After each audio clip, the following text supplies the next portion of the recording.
When you're feeling all alone, only you to hold your own. No one there to help you, only there to hold you down. So stop, don't beat up yourself, 'cause it's everyone else. So don't look down, look up around, 'cause you are better. I can see that when the fire gets started, it takes a lot of tears to wash away. When they come and make you feel downhearted, don't hide away. And now it's feeling like the longest day. It's getting harder to find the will to stay. You gotta find the strength inside of you, so don't hide away. Regardless of color, race, or sexual orientation, each individual deserves to be accepted. Many people are judged by things they cannot even control. A person's actions should be the only factor determining whether or not they warrant respect. Imagine being rejected for having shared a piece of yourself with your loved ones. How would you feel knowing your loved ones who once supported you are no longer want you in their life because you are different from them? This is what Joey had to face when he told his family he was gay. The world is becoming much more accepting of diversity, including sexual orientation. The journey may not always be easy, but it's necessary to be proud of who you are. Accepting yourself is the first step to being accepted by others. I went to a school where I was the only gay guy there. I was basically an easy target. I got pushed in the halls. I got spit on. I wasn't just getting bullied at school, I was getting bullied at home. And I started contemplating suicide, and I tried to commit suicide, and I felt really alone. My name's Joey. I grew up at Cocoa Beach, Florida, right across the street from the beach. My brother was my best friend growing up, and we used to go surfing all the time and just have fun with anything we got into. In the mornings, it was peaceful, birds were feeding, everything was just so calm. It's something we will always have, just remembering being there for each other in that moment. Didn't realize like growing up was gonna turn into something else.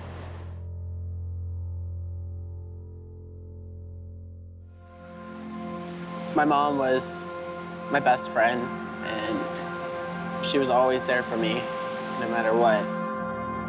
She left, and she moved on with a different guy. When they leave you, it makes you have trust issues on other people with relationships and friendships. My brother is older than me.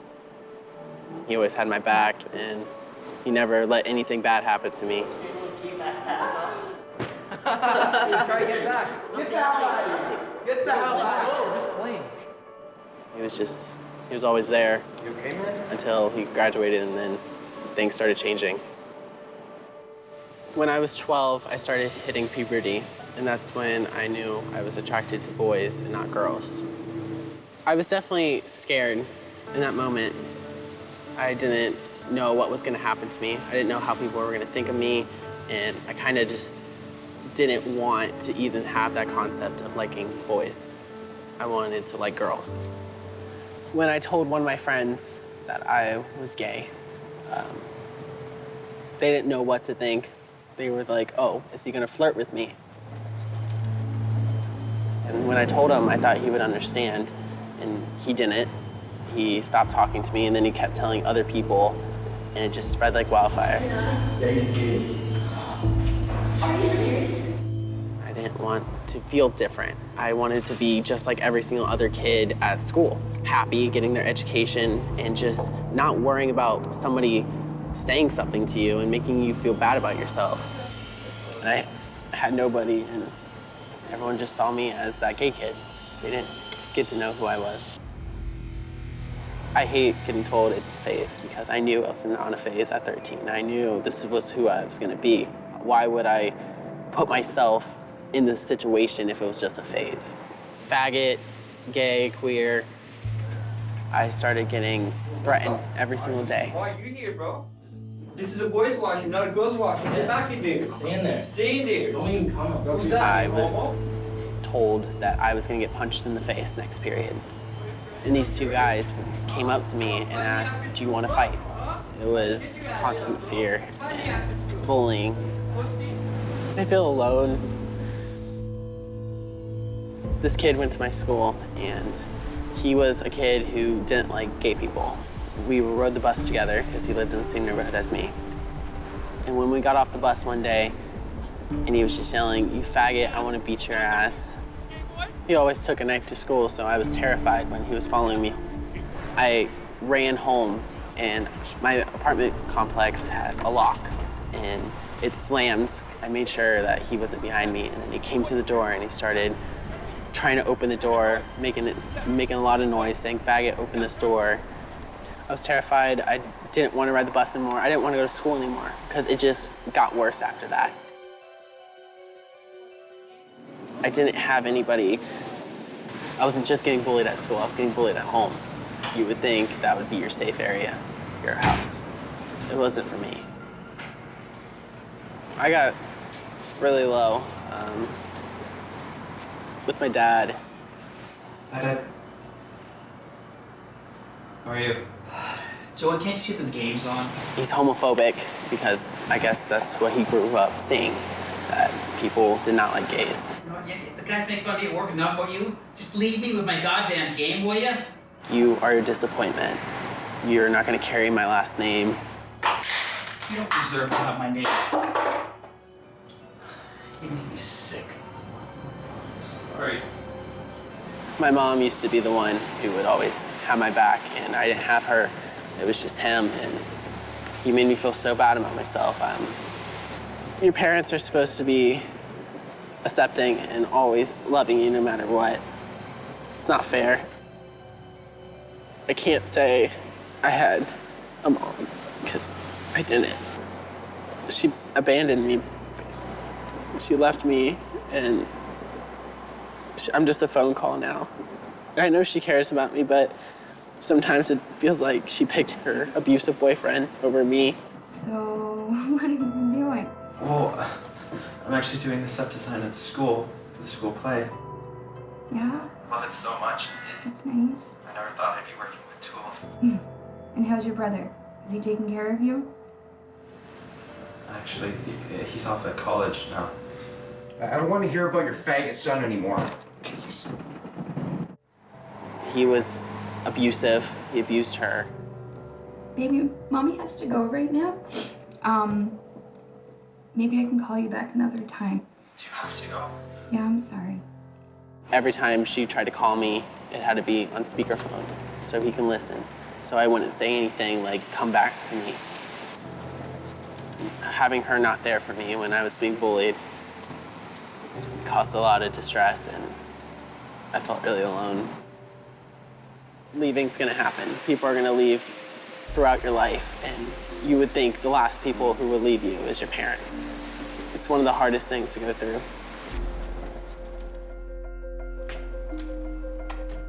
I was in stagecraft at school. That was last year, and we spent 2 weeks building a set after school until 11 o'clock every night, and it was a beautiful set. It got so many awards.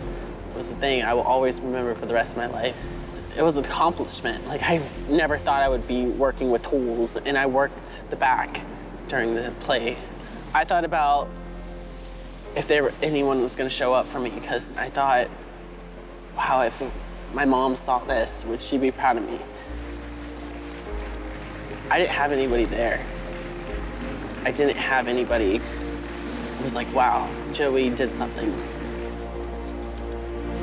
You see these kids with parents and they're happy, and you want that in your life, and not having it is one of the hardest things to go through in your life. I don't really know how I feel about my dad. I wish I didn't upset him, and I don't know, I really wanted to make him happy. I tried to play sports for him, and it wasn't just who I was, and it wasn't enough. Maybe I should have had a dog. Maybe that's why your mother left all those years ago. She knew you were a little faggot. She didn't want to stick around to raise a little faggot. Maybe that was it, Joey. You want to be a man, be a man. You want to be a girl, Buy you a little skirt, Joey, and be a cute.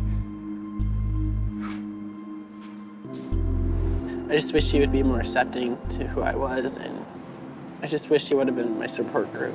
That's what I needed growing up, and having no support, it caused me to be very depressed. I developed an anxiety disorder. I hated myself, and I thought I was definitely worthless, and nobody was ever gonna like me for truly who I was. And I didn't want to feel that loneliness anymore. I was just done with it. And I tried to run in front of a car.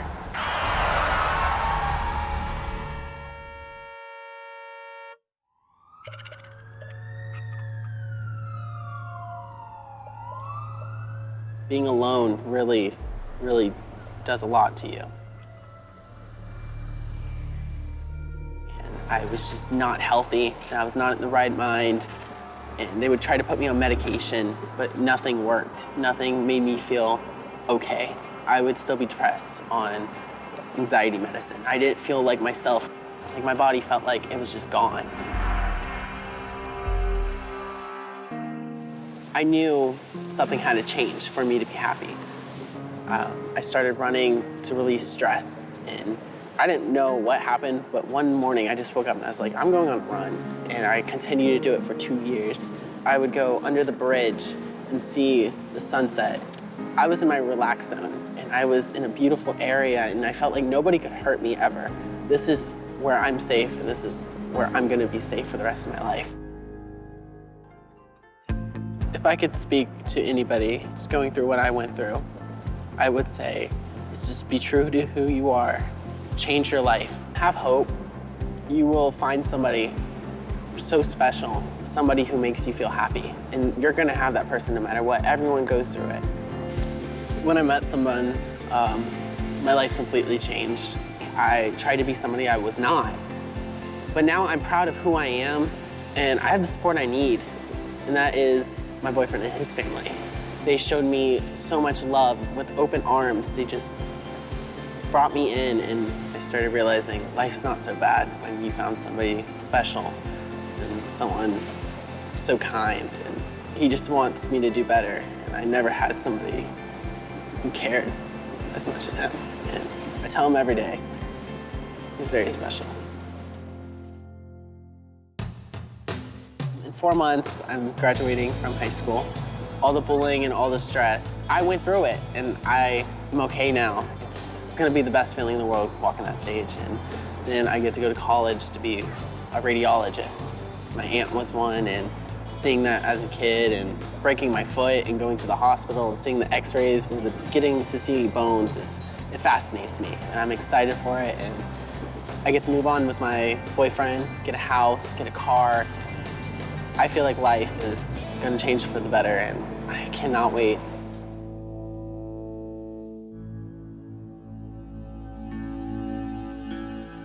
With Joey, right, his friends didn't accept him at all, and I think that's honestly horrible. If you're someone's friend, you should accept them for who they are. So nobody really understood him. He was driven to suicide after what his parents, his friends. He was ostracized by everyone that he knew. I don't know how my parents are going to react, how my friends are going to treat me differently, or if I'll even still have friends after this. And if that happened to me, that's so depressing. I would feel like destroyed. Like I don't belong anywhere if I was pushed away from my family like that.